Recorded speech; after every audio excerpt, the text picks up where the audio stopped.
Ini bukan sekadar superbike. Ini jentera street legal dari Honda, CBR 1000 RRR Fireblade SP. Assalamualaikum, hai bersama saya Khalida dari Zaman Motors. Hari ini saya nak cerita sikit tentang superbike legend Fireblade SP 2022. Tahukah korang bagaimana motor ni mendapat namanya Fireblade?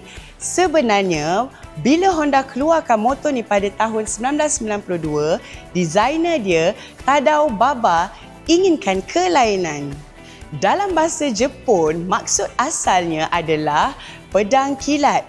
Tapi bila diterjemahkan dalam bahasa Inggeris, jadilah Fireblade, pedang api. Api melambangkan kuasa dan agresif, manakala blade pula melambangkan tajam, tepat dan penuh kawalan. Sejak itu, nama Fireblade jadi ikon Honda. Dari segi desain, memang padu kalau tengok motor ni. Bentuk dia slim, tajam dan sangat aerodinamik.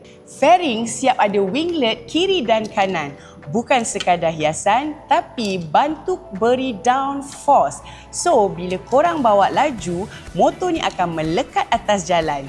Lagi laju, lagi padu.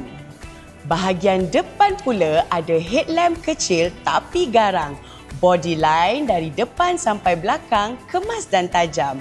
Warna Grand Prix Red ni memang menyelahkan Honda Racing Spirit. Memang sesuai dipanggil Fireblade. Sekarang kita masuk bab enjin.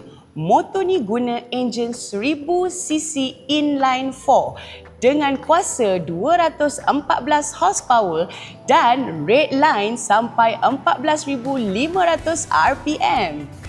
Untuk handling, bahagian depan dilengkapi dengan Ohlin Smart SE Electronic 43mm NPX fork. Belakang pula, suspension jenis Ohlin TTX 36 SEC. Cornering memang terasa solid.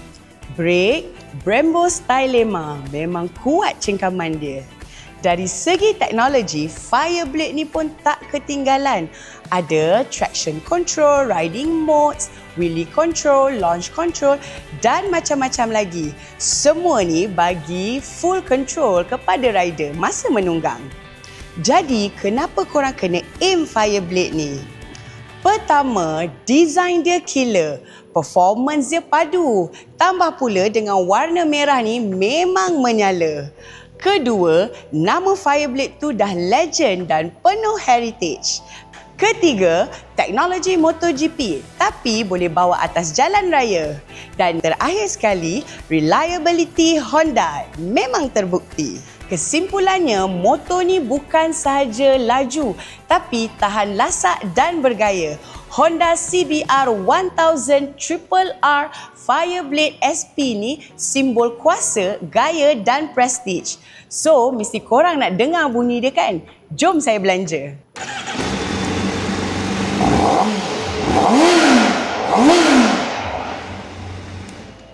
So, macam ada berani. Harga tengok kat caption. Ingat motor, ingat zaman. Bye-bye.